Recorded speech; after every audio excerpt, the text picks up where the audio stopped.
Your sales meetings may be more valuable and therefore more important than you think.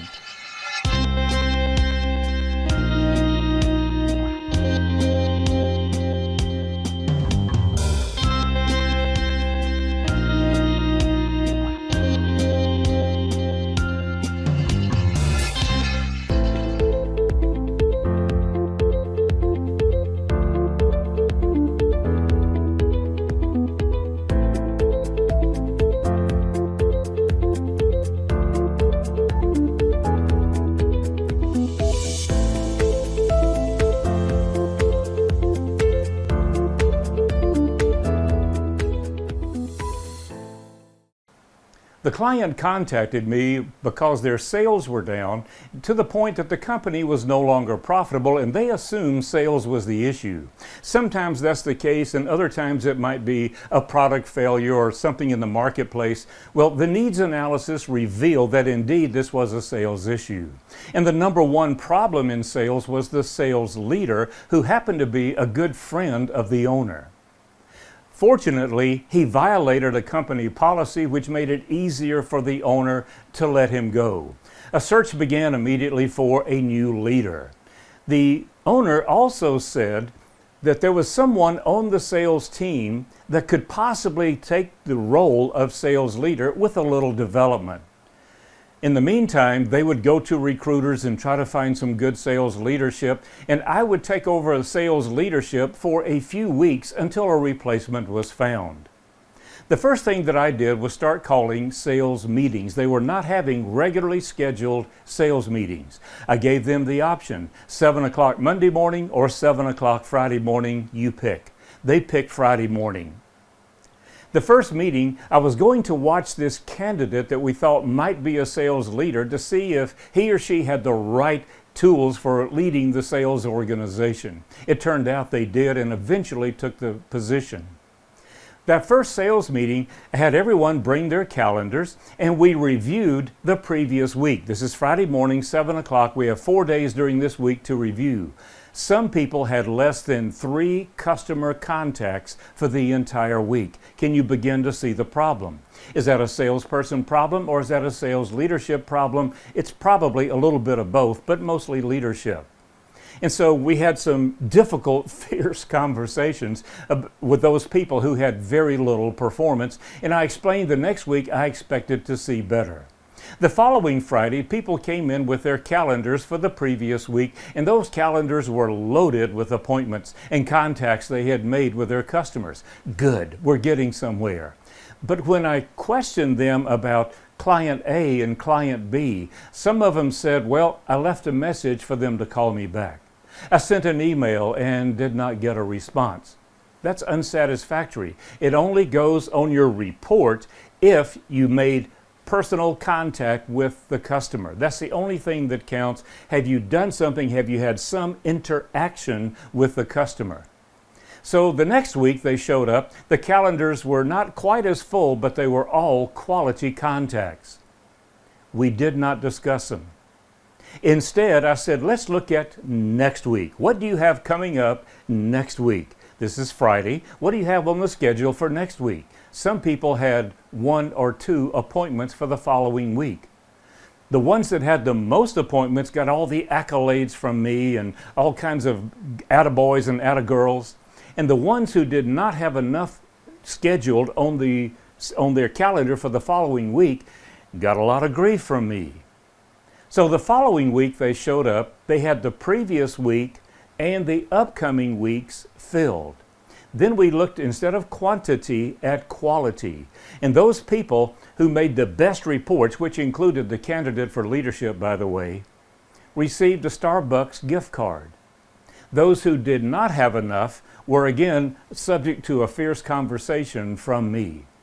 And when we looked at those areas where the people were underperforming, we started doing sales development or sales training.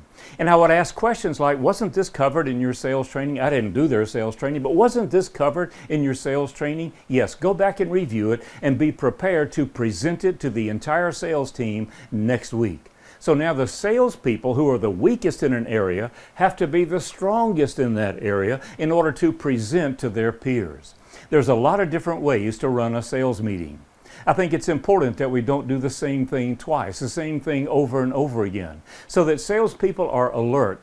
They're looking at what have I done in the past, what can I do in the future, and be prepared to discuss it professionally.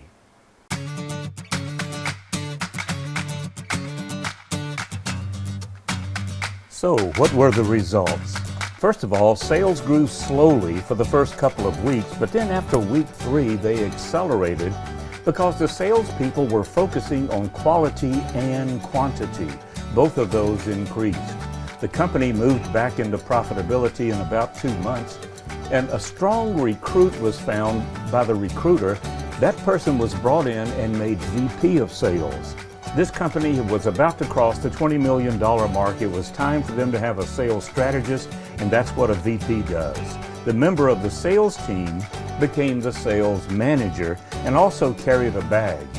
The compensation and incentive plans were updated. You'll typically find this when you've renovated your sales organization and your salespeople are producing more. You need to rethink compensation and incentive.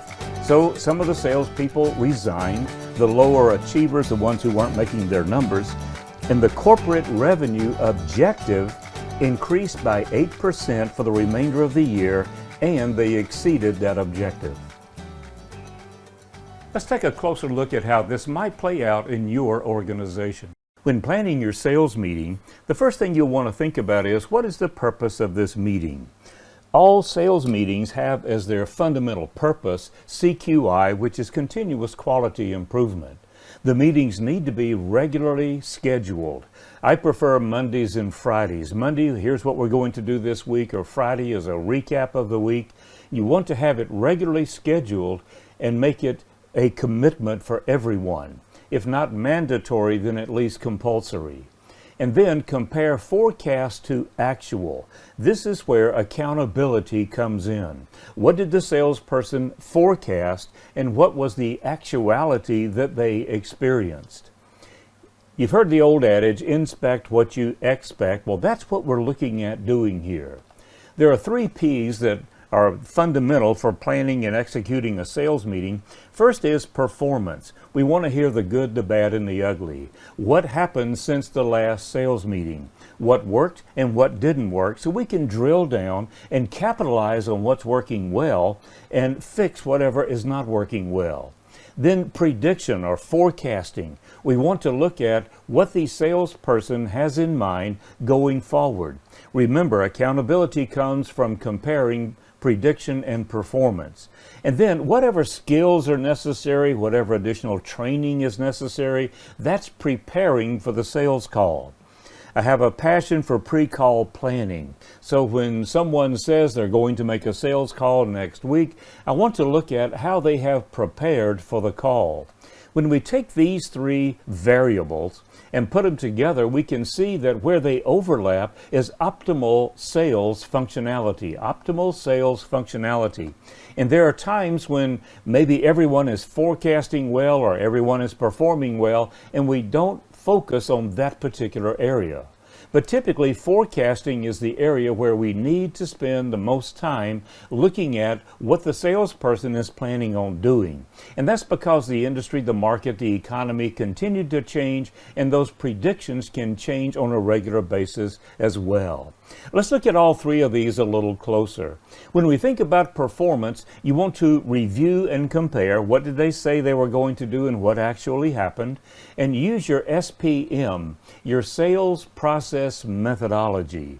If you don't have a sales system, then you will use your sales training, whatever that has been. But the sales process methodology that I use is called plush selling, P-L-U-S-N-H. There are 5 principles behind a successful value-added sale, so in reviewing the salesperson's performance, use this process. The P is positioning. If they closed the sale, were they positioned at a different place than they have been positioned before? If they did not close the sale, were they positioned in the wrong place? I also recommend that in significant accounts, you have at least 3 contacts. So has the salesperson positioned themselves better than ever before, or do they need to improve their positioning, who they're talking to? Listening is a function of asking. Did the salesperson ask better questions this time, or different questions that brought about a positive result? Or do they need to improve their questioning ability, their ability to draw information out of the customer during the needs analysis or during closing? And then what's unique about them? What differentiation did they propose to the customer, and was it valuable to the customer? Did it bring about the sale? We want to make sure that whatever we're putting in front of the customer is relevant to them. And then, did the customer accept their solution? Did they qualify and quantify their solution? If the customer bought, what value did the customer see in the solution, and did the salesperson capture that information? If you're selling a product or service for $1,000 and the customer sees that it's going to bring $4,000 in value to them, maybe you want to rethink your pricing. If the customer says it was only worth $500 to them and your price point is $1,000, what did you miss on the sales call that would show the customer, qualify or quantify your value in the customer's mind? And then helping is giving selflessly. Did the salesperson go the extra mile either before, during, or after the sales call? Establish benchmarks. We need roadmaps and benchmarks. We need to know that we're moving in the right direction. There are no one-call closes in some companies, so if the salesperson is reporting a successful contact with a customer, what was the next benchmark they reached? How do you know it's valuable? A post-call review is incredibly valuable. Whether we close a sale or not, a post-call review is what happened, what did we accomplish, what did we not accomplish. And what you want to look for here are patterns and habits. We are all creatures of habits. Habits are neither good nor bad, they are simply conditioned behavior. So is the salesperson in this performance review indicating there may be some habits they've developed that are really good, or some habits they've developed that need to change? Then look for repeated objections. Does the salesperson over and over again, for instance, say, our price is too high? The customer raised the price objection. The customer said they could get the same thing for less from someone else. A repeated objection is an indication that person needs some additional coaching or training or development to overcome or eliminate the price objection. Whether there's a success or a failure in the sales performance, a SWOT analysis, strengths, weaknesses, opportunities, and threats, will help you understand better what this salesperson's strengths are and what their weaknesses are, and maybe any opportunities they have missed, and also pending threats coming up on the horizon. Let's look at forecasts for a moment. When we look at forecasts, we want to make sure the salesperson is prioritizing the right opportunities at the right time. We want to make sure they're looking at the accounts with the most potential. So how do we know an account is high potential or low potential? Well, consider some things like inventory. If inventory is an issue for your organization, the accounts that buy in that category should be a lower priority right now. What about your supply chain? If there's supply chain disruptions, that account needs to be a lower priority, but if the supply chain is glutted, then you want to make that a high priority opportunity. Where are you in the customer sales cycle? Where have you progressed your benchmarks in the progress moving toward closing the sale? And then is there seasonality that the salesperson is capitalizing on or missing? Different industries shop and buy at different times. Different clients shop and buy at different times. So we want to capitalize on seasonality to make high and low priorities and high and low potential. Divide your accounts into large, medium, and small. I like to use whales, trouts, and minnows, and make sure that your salespeople are focusing on the size of accounts that you think are most viable right now. Let's look at preparation. Training and development should be included in pretty much every sales meeting. It can be 5 minutes, it can be an hour. But sales training is a process, not an event. It's an ongoing process. I like to use the 40-40-20 rule.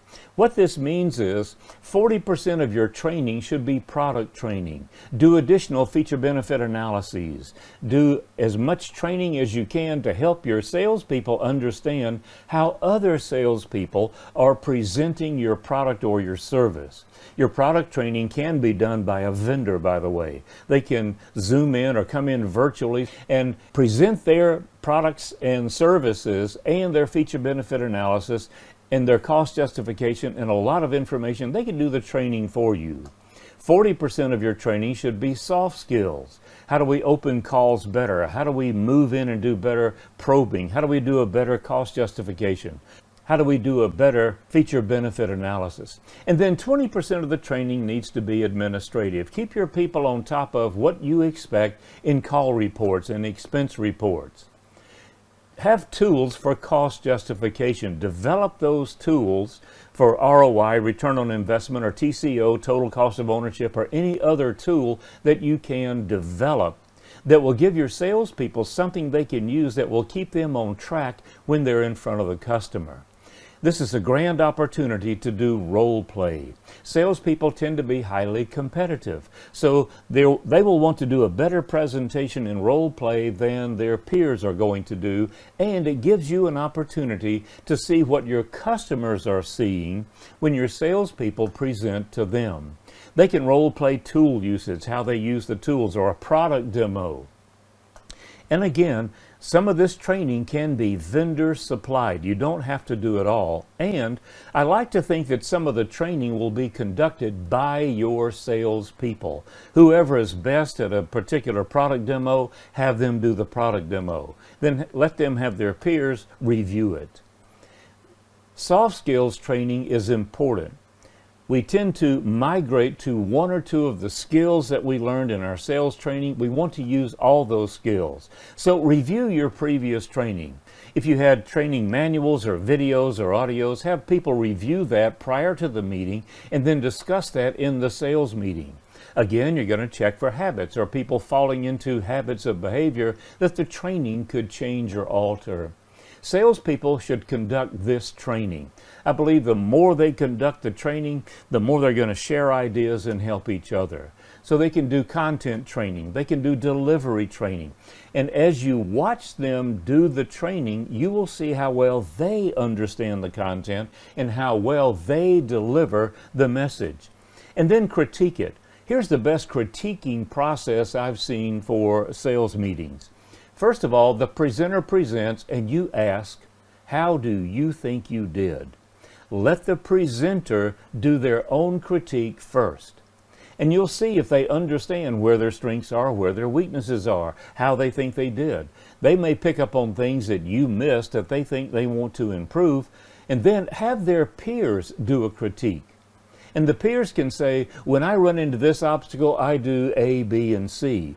The presenter may or may not adopt those ideas for themselves, but that peer review can be very valuable because they know the industry, the market, the customers. They're a peer, for Pete's sake. And then whatever is left, the leadership can critique. Save that for the very end. That way, you're not seen as the heavy, or you're not seen as someone who thinks you only know the right way to do things. So the format for an excellent sales meeting, first of all, vary the order. Sometimes you will focus more on forecasting than you do on performance or development. Vary the location. The sales meeting doesn't have to be in the same place every time, and in fact, if you change the location, it changes the energy in the room. You may get some more creative ideas. Emphasize the urgent. This is the time when you let your salespeople know what's most important for the organization, or what's most important for the industries that you serve, or what's most important for your clients. Remember, everyone teaches and everyone learns. A sales meeting is an opportunity to CQI, continuous quality improvement in all areas. So in summary, every sales meeting is a CQI opportunity. Sales development is a process, not an event. Use your sales meetings to take your sales performance of your organization to the next level. And remember, teach others.